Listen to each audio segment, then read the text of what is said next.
How you doing, guys? This is Hybridsteel. Welcome back to Whiskerwood, and I'm going to be completely and brutally absolutely honest with you right now. In my previous video, when I was teaching you how to use automation, so the mine carts and conveyor belts and so on and so forth, I was using a mod so I could just build those things to show you how they worked.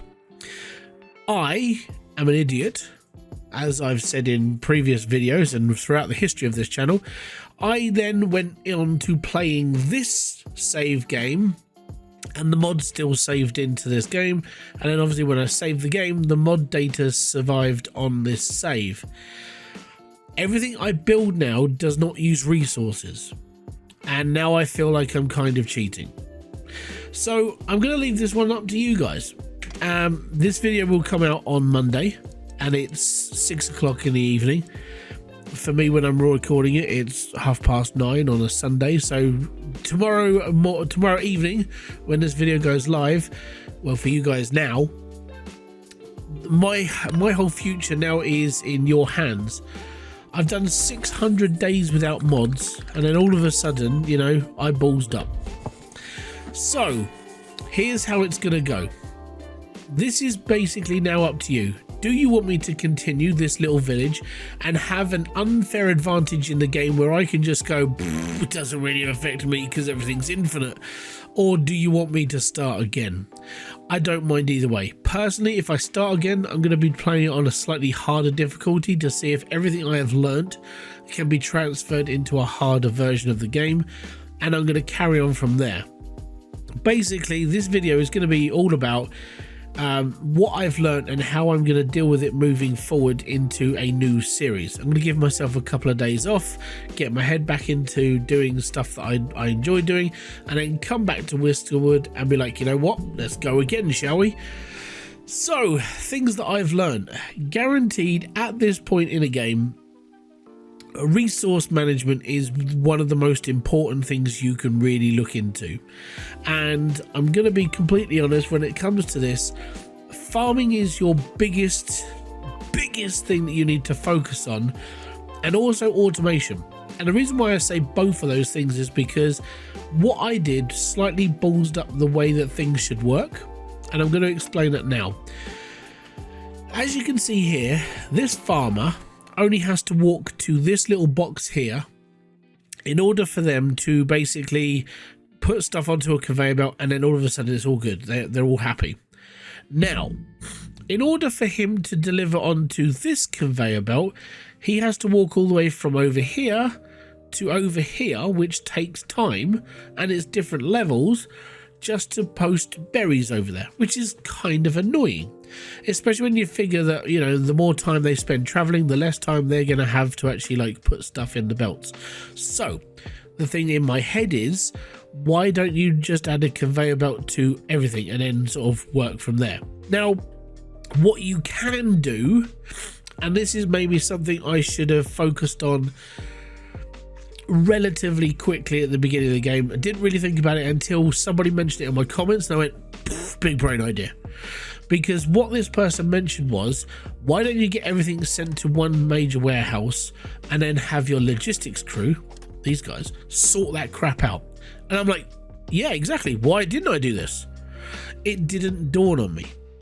So going into my next playthrough, that's something I'm going to be looking into like real fast. As soon as I've unlocked the giant warehouses, because that'll probably be one of my main focuses, because the more stuff you can hold, the better. That's something that definitely should be done. It's the same with when you're doing elemental stuff. Now, this conveyor belt here basically works from the top of the mountain all the way down to here. Now, this one is mainly for sorting out raw materials, things like coal, copper, and so on and so forth. And I turned stone off, but stone should still be coming into this conveyor belt. What I'll do is I'll speed up time and show you. So what I did was I actually started mining the top of here, because I was like, hey, you know what, let's give it a go and see what happens. I got through like 1 or 2 layers. I'm like, yeah, that's cool. And then I realized that I left these mods on, really screwed myself over. And like I said, here you go, this is the stone going onto the conveyor belt, and the stone will make its way down to the bottom. Logistics crew will either use it, or these guys here who are building this front marina, they'll start using it as well. And that's all good in my book. So what else have I learned? In fairness, when it comes to mining, I'm going to be brutally honest, mining is something that I didn't really think about to start with. I was like, no, I'm just going to build a hole and just go for it. Not really understanding what I should have been doing at the time. And that is expanding out the mine to as big of a reach as possible until it becomes very stupid to do so. And what I mean by that is, if you follow my mine down, so we had this one small hole to start with, and then we had this one small hole to start with, and then we made it a little bit bigger. At this point, I could have gone, why not make it bigger and then just have a huge mine? But I didn't think like that, did I? So I just kept going down and down and down and down and down and down and down and down and down. Okay, and what I should have been doing is I should have been expanding this mine over time. Instead of just working in one small area and working down to the next area, I should have just expanded out the whole area. And that should have been something I should have focused on. Also, because you can join up islands through mining, right? What I could have done from here is I could have used a mining squad, go down a few more levels, and just mine through to this piece of land here. And then we could have popped our heads up over here on this island and mined out that area as well. So the idea of mining can be used to do a lot of various different things, and that's something I could have been doing as well. And then that moves on to the mining truck whole thing. So, and conveyor belts and things that I should have paid attention to really early on into this game, which I didn't do. I carried on making things deeper and going and doing this and doing that, and not really thinking of what I could actually do for my mice without really doing too much. I feel like I went too deep too quick, whereas I could have been pulling out elements left, right and center, maybe had a better future in that as well, and go from there. Next is obviously the land. Now, the reason why I kept building land and not building vertically, which a lot of people were saying, well, you could build up, is like, yes, but I prefer to build out. The reason why I preferred to build out is because I've got all this stone, right? There's loads and loads and loads and loads and loads of stone. So for all of the stone that was brought up out the mines, as you can see, I built a lot of land. So I built this area up here mainly for farmers who were up on the fields, which was pretty good idea for me, if I'm going to be brutally honest. And then I could use this other area for something maybe into the future. I never did, but you get where I'm going. There was things I could have done with it. Also, obviously, we built this main section in the middle, which is where I put all my housing, and then we expanded out into the industry section with the warehouses, the water area with the heating, and this massive marina that I didn't know really why I was building it. I just built it because I needed to get rid of a ton of stone, which now into the future I think maybe I could have used it as an industrial complex. Things like building out all the iron bars and the fuel that I was going to need for the heating and all of that stuff. Again, these are things that I could do moving forward if I didn't mod this game, but it gives me an idea of what I could do later on into another game. So I'll use that as an idea and maybe progress that into something else later on. Now, when it comes to I'm going back to farming. I want to say cotton is one of the best things you can grow as soon as you're able to grow cotton. The reason why is because even if you do not use it as a main material for making stuff, I'm going to look at this now. Look, factories. Not really many processes are using cotton in the industry section. Even weaving doesn't use cotton. Coppersmith doesn't use cotton. Carpenters don't use cotton. Tailors don't use cotton. Chemists don't use cotton. Blacksmiths don't use cotton. Oil presses don't use cotton. None of these industries are here use cotton. So what you have here is a renewable source of income, which the cats really want, but you don't need. So the best thing to do is to build a massive amount of it, and the reason why is because you want to offset the amount of stuff you're selling to one or two major commodities. And what I'll do is I'll explain it how long have we got until the next trade ship. So 3 days. Let me just zoom through 3 days and then I'll explain my thought. Okay, that all important day where all the ships are going to turn up in one big go. So these are the things that I would say that anybody who's playing this game needs to really focus on to start with. And I mean, like, these are the first few things you should really strike yourself into. Obviously, before the smuggler does turn up, you've got no way of really trading out for cash. Things you should really be focusing on. Definitely cut stone. Cut stone is a massive good commodity, really good to sell off, really, and very easy to make. You get stone and turn it into cut stone. Cheap as chips, mate. It's cheap as chips. And then everything else is kind of like, yeah, whatever, we don't really care about it. Fertilizer, if you can create fertilizer, that's really good, but you don't really get that idea until like the end of the game almost. It's the same with furniture and soap and all this other stuff. Yes, it's good money, but you don't get it until the end. Now, obviously, when you get to near where we're up to now, tax is more expensive, getting gold is, you know, that sort of thing. So you do need a lot more money in the whole commodity. And the other reason why I'm sort of like stopping this playthrough is this. If I load this, do you see a difference? My money's not going down, right? Yeah, so there's the problem. So the amount that I have in stock doesn't disappear, which means I'm now literally playing with infinite goods. Again, I feel like I'm cheating. There's no point in doing it. I'd rather just start another game, go from there. So it's up to you guys. If you really want me to start a new one, don't mind, because I feel like I'm cheating, but I'll leave it up to you. Anyway, so the smuggler is a really good thing. Obviously, mainly focus on cut stone as a real good way of getting like a cheap way of getting like materials you can sell. Another one is rope. Obviously, because rope is only used mainly for making nets. So when you've got a full warehouse of nets like I have, you've got all this rope sitting around. So you can trade rope off and all it costs is flax. So flax is a big thing. The things you should really start focusing on growing like really quickly into this game, apart from the food to offset the amount of you don't get at the beginning, I would say your main three focuses are flax, cotton and fish. They should be the three main staples. Now, I know people go, yeah, but there's no like nutritional value in fish. They're a one-star thing. They're not worth anything.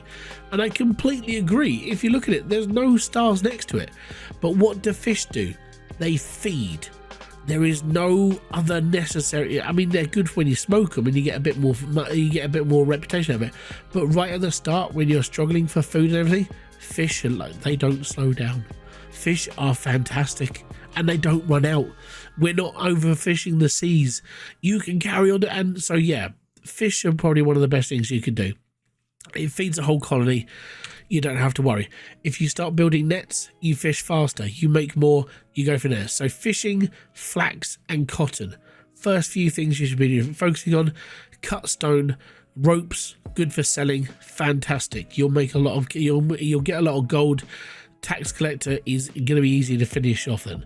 Right, let's move on to the tax and then we can go for what you should be looking at when it comes to things you need to offset for your tax instead of just doing stuff like the way Idiot here did at the beginning of the game. I'm here to test out these stupidity things, then you learn from me. That's good. Anyway, tax ship. So, things you should really be focusing on is things to sell to the tax ship. Now, the tax ship is a bit of a bonehead, if I'm going to be completely honest. They don't mind coal. Coal is a good one. Coal is free. It's in the ground. Go for it. It's fine. But if you look at the difference between the price of coal, which is 13 gold pieces per piece, or cotton, which is 21 gold coins per piece of cotton. So you get quite a lot of money for selling off cotton. To put this into perspective, if you sell 5, it offsets by 105 coins, which is fantastic. If you just sell off 5 pieces, we'll take that away. And if you sell off 5 pieces of coal, that's only 65. So And this is another thing, coal is in the ground, you have to dig it up, there's effort there, it's a pain in the arse, you might run out, it's not a very good thing to happen. During the time that this game has updated and gone through its whole things, you're able to, farming, there doesn't seem to be any problems with farming anymore, so offsetting it with cotton is really, really good. Now, like I said, I don't have to do this anymore because, yeah, it's not used up any of the stuff I've got in warehouse anymore, so it kind of takes the piss a bit. But yeah, cotton is fantastic. This is why before I even thought about doing mods and stuff for like those videos I did for tutorials, I had 1, 2, 3, 4, 5, 6 fields of cotton being grown because it's valuable and it keeps growing. You're never going to run out, and it's really good for offsetting that tax ship, really good.